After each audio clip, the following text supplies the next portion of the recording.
Have you ever wanted to do a sunrise photo shoot by yourself for your content creation, but you weren't quite sure how? I have been a long-time professional photographer and I do self-portrait work a lot for my content creation. And so today we're breaking down tips and tricks on how you can be taking those early morning photos, whether or not you're a morning person, whether or not you've ever done this by yourself before. So here's how I have prepared for my sunrise photo shoots, and I did quite a few of them this week. So we're going to be breaking down exactly what I did and how you can do this for yourself as well. So here's the deal. When it comes to those early morning photo shoots, you have to remember, if you want the good light, and this means for any time during the day, you're going to have to be there before the sun gets really harsh on your face. So the lower the sun is in the sky, the better you're going to do, which is why we love those early sunrise photos. The sun is just coming up before it can wreck those photos and give those harsh shadows. And we like things at the end of the day before the sun completely goes down to that beautiful hour right after it goes down before it gets dark. So you want to make sure that you are on location before the sun rises. You want to make sure that you are there so that you can kind of see what's going to work best for you and so you don't get those harsh shadows. It all comes down to working with flat light, which we're going to talk about in just a couple of minutes. But you want to make sure that you don't have that really harsh sun on your face or casting really deep shadows. So you do want to make sure you're scouting your locations in advance. So if you know you're going to go shoot in town or at a really cool place, go look at it beforehand. You don't have to necessarily go at the exact time that you are going to be shooting there, but I do recommend it. If you have the ability to see it in that specific sunlight, that's a really good way to know where you can and should be shooting while you're taking your own content, especially if you're doing this by yourself. If you have a photographer with you, it's going to be a little bit different because they're going to be able to check for those shadows and all those things for you. But you, if you're doing it on your own, just like I did this week, you're going to have the ability to scout that in advance. You want to make sure that you've got a pretty decent idea of what's going to work. Now, I've got a little pro tip for you because this is actually really, really helpful. If you go to that location at a time where it is not the same time frame as you are going to be taking your photographs there is an app I love to use. It's free, and you have the ability to see where the sun is going to be in the sky. The app is called Sun Tracker AR, and you can actually just pull it up on your phone, and it does an augmented reality. And that is going to show you exactly where the trajectory of the sun is going to be. So you can see if your face is going to be in shadows in that nice flat light, or if it's going to be in the direct sunlight, which might be problematic for you. So you can decide if a specific location is going to be better for an early morning shoot or a late afternoon, early evening photo shoot for yourself. And if you do the paid version of it, I believe they allow you to actually see it in real time, so you can see the location, what it's going to be like without being there. So you have to go to the location and you can show it and track it in the sky. If you do the paid version, which I haven't done, but if you do the paid version, you can see it from your house without having to go to that location. So there's some really cool stuff with that one. Highly recommend it. I'm not affiliated with them, but I recommend it. It is a very good app.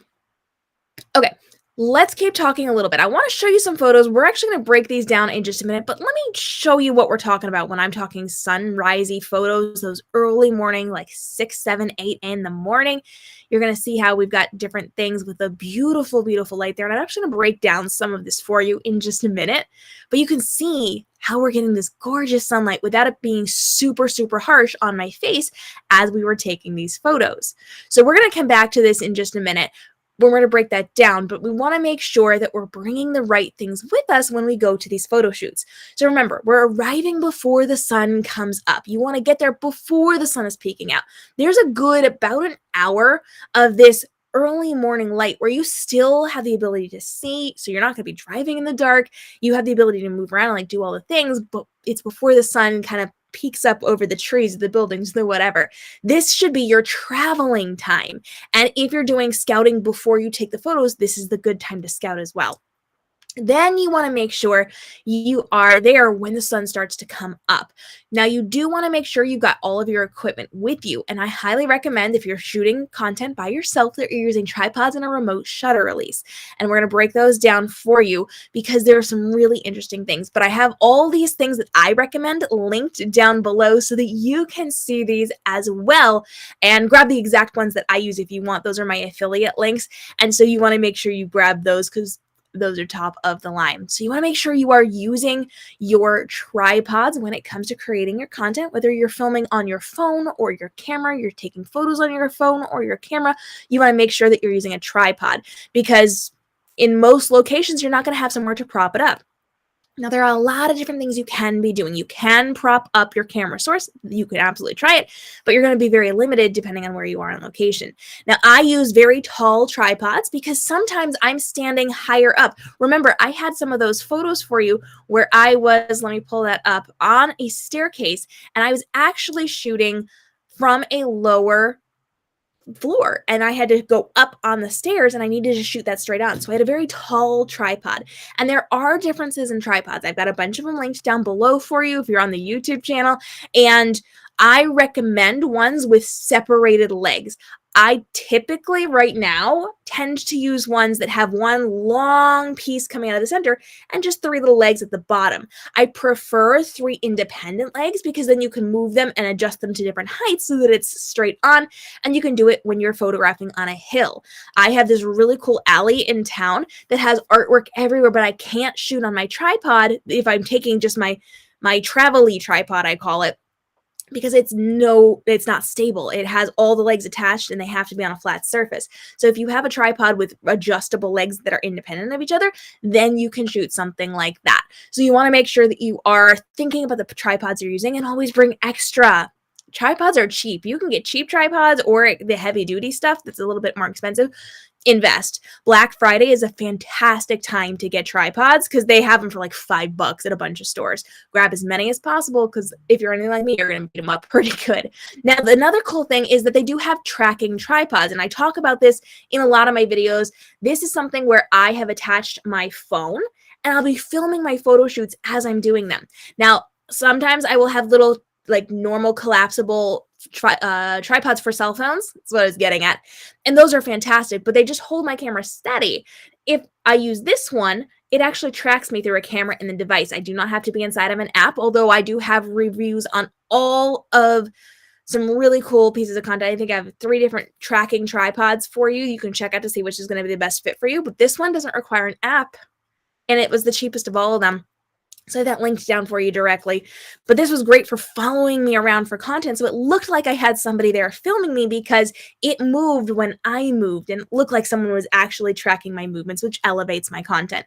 So you want to make sure you're aware of those tripods and you're bringing those with you. You can also do something like getting a flip stick that'll stick it to a wall or something. But again, it depends on your location. It's going to limit you if you have to prop things up or stick it to a wall. So have the tripods there if at all possible. Now, another thing that I highly recommend is your remote shutter release. A remote shutter release is a device that is going to attach to your camera or to your phone, and it is going to be able to click those photos or start that video without you having to go up to the device. It's going to be really, really helpful because you then don't have to run back and forth or wait on a timer or press the button, run back, and just pray it focuses in the right spot. Now, you can get them as a little clicker device that attaches to your camera or to your cell phone, but certain camera companies like Canon have their newer models attached to an app on your phone. So you can actually attach it to your phone, and then you can see exactly what you are going to be filming or photographing on your screen. You can tap the button to focus on your face or to focus somewhere else. You can adjust the coloring. You can start and stop video. You can take photos, set a timer to take those photos. So you want to make sure that you have some type of remote shutter release because it's just not practical for you to be running back and forth to your camera source between every single shot or between every single video and then just hope it focuses in the right place. So I highly recommend that you do have a shutter release for this. And when you're using a remote shutter release, you have to remember, this is your pro tip here, that you need to be concealing that in your photos. I know it can be one of those things where you want to just hang on to it and take your photo, but then it's going to be in your photo. And if you have it in your hand and it's just to your side, you're going to clearly be holding that phone. So you have to get smart about this. So there's a couple of different ways that you can be concealing your remote shutter release as somebody who's been doing this for the last decade of her life. So let's talk just a little bit about that. Let me bring that photo back up because this is actually a really good example of how I hid that remote shutter release. I have my phone in this photo. It is hidden under part of my outfit. I put it on the step and it was hidden under the fabric. I set a 2-second timer. There's a 2-second timer, there's a 10-second timer, and you have the ability to then click that button and then hide it so that it's not in your photos. Now, as we go through these photos, this was actually hidden behind me. I stood in front of it. It was on that balcony, and you can't see it. Oh my goodness, my remote doesn't want to work. This one I held in my hand, but I have it down to my side beneath the frame. So it's outside of where people can see. And so it's not going to cause me as many problems. All right, this one, I actually set it on the ground. Oh, you can't see my mouse. I set it on the ground next to me, and then I just photoshopped it out. It was one little swipe, and then it was gone. And so I had the ability to just set it down next to me and take those things. So again, this one was to the side. If you have an outfit with a waistband in it, you can tuck it into your waistband. This one I hid behind me. So I'm holding the phone, but it's behind me. And because I'm walking, naturally the arm goes behind you. And so oftentimes you can hide it behind your back or behind your clothing, tuck it in a waistband, all of those fun things. And then you just block it with your body, however you have the ability to do that. Danielle's been loving the content. I'm so glad that you've been enjoying it. We need to keep talking about our lighting in these photos, though, because we have been creating some really cool photos recently. But man, we got to talk about how we do this. So let's talk a little bit about flat light versus those rays of light. So let's take a look at these photos real fast. You can kind of see how we have flat light here. So the sun is actually in front of me, and the sun is coming toward me, but because it's still so low in the sky, it's blocked by buildings. So if you look at that back right corner, you can see how the balcony railing there is very, very bright. That's where the sunlight is hitting. But because it's so early in the morning, it's still low enough that the buildings on the other side of the street are blocking it.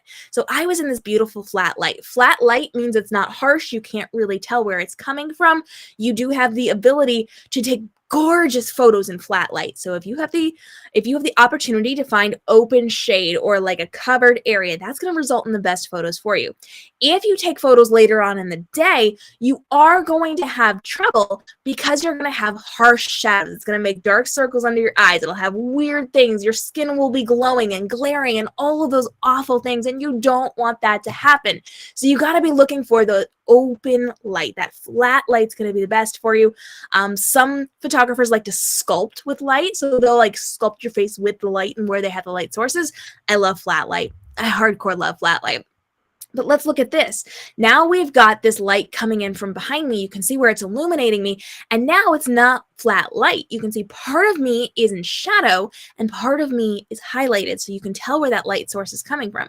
So you can have the sun in front of you as long as you've got that open shade for that flat light, or you could have it behind you and have it streaming through wherever it is that you are going to be looking. So again, the sunlight here is off to the side. I am in flat light, open shade, and that means my skin tone is all uniform. I don't have harsh shadows, all of those things.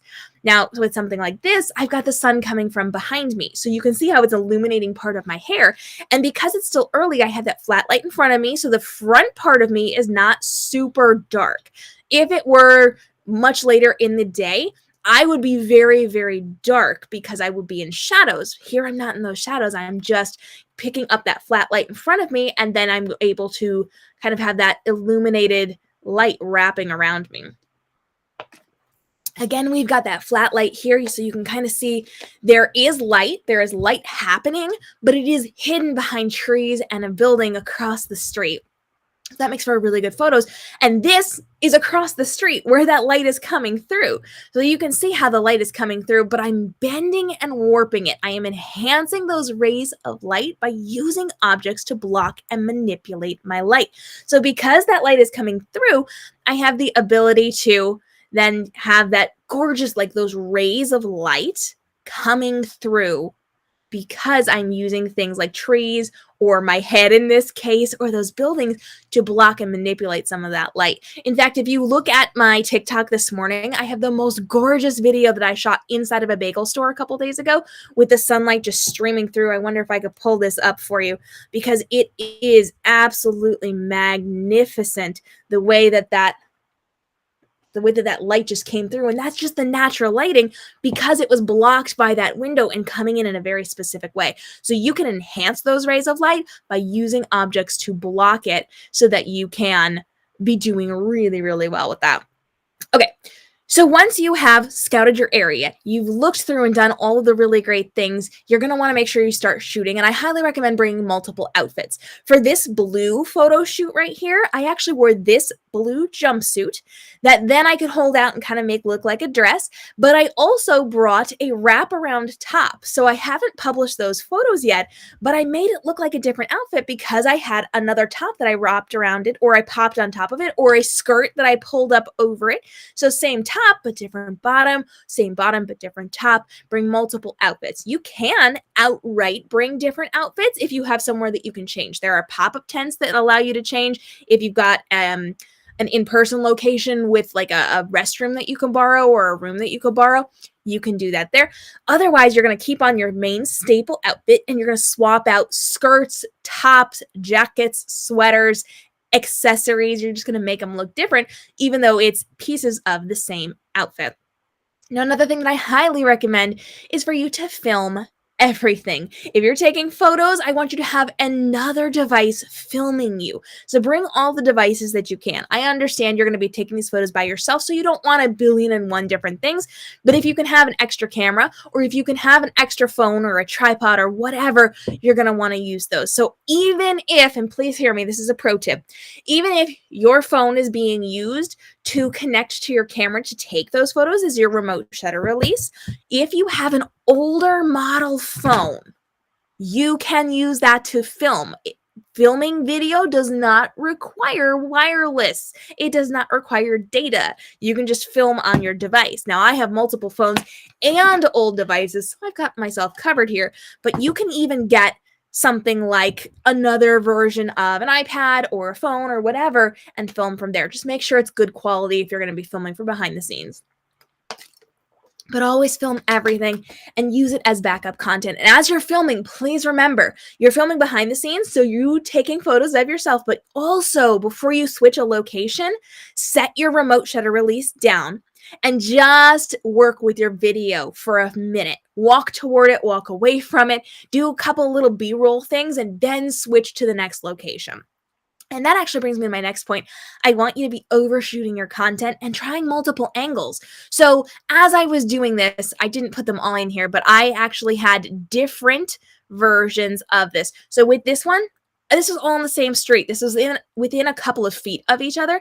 And I tried different angles and different places I could be filming and taking my photos so that I had some really cool options. I made sure that I switched my angles just a little bit and then also moved locations entirely so I had a lot of options. The more images you take and the more video you take, the more you have the ability to use. But if you don't take it, you cannot use it. So that means you are overshooting everything possible, and then you'll have it for later if you need it, and if you don't need it, that's okay too. Always overshoot though, because you do not want to undershoot and then walk away and then not be able to recreate it. Now, another pro tip I have for you is to be aware of your surroundings, and I've actually done some videos on this. They're on the YouTube channel now and on TikTok and Instagram. Make sure you're checking those out, but just be aware of your surroundings, what's going to work really well in photos, who is around you, what is around you. Make sure you're just aware. It's a safety issue, but it's also where are the best photos? What am I missing while I'm focused on my camera? Is the sun peeking around the corner I should be noticing, but I can't because I'm focused on my camera? Be aware of your surroundings. Now, before you leave, I do want you to be checking through your photos. So grab your camera and just click through them. If you're using Canon and you have the Canon Connect app like we were talking about, you can actually see them on your phone. You can scroll through them. This will not be the best indication of the photos you have taken because they're a tiny screen and you're going to miss a lot on tiny screens. So when you get home, photos that you thought you liked in little, you may not like in big version.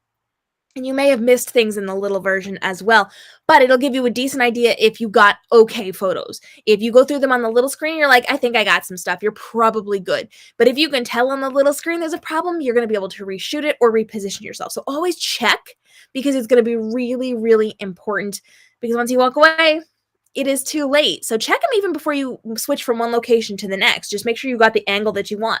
Sometimes you'll take a really pretty photo, but if you had inched just a little bit to the left, it would have been stunning. And you can do that in the moment because you're paying attention to it. So I did a lot of photo shoots this week. We got a lot of really cool photos out there, and I want to know, do you want more photo shoot tips for early morning photos, late night photos, photos in the middle of the day, posing tips, all those things, because I'm dropping these videos here on the YouTube channel, over on TikTok, and on Instagram as well. But I want to know specifically what you want to see more of so we can create more content like this for you right now. Hit that subscribe and notification bell so you do not miss out on these great photo tips to help you elevate your content on Instagram, TikTok, YouTube, in your live streaming, and more. As always, you can come hang out with us at KM Robinson Life on the social platforms on TikTok and on Instagram, and here at youtube.com/KM Robinson for all the fun, and hit up kmrobinson.com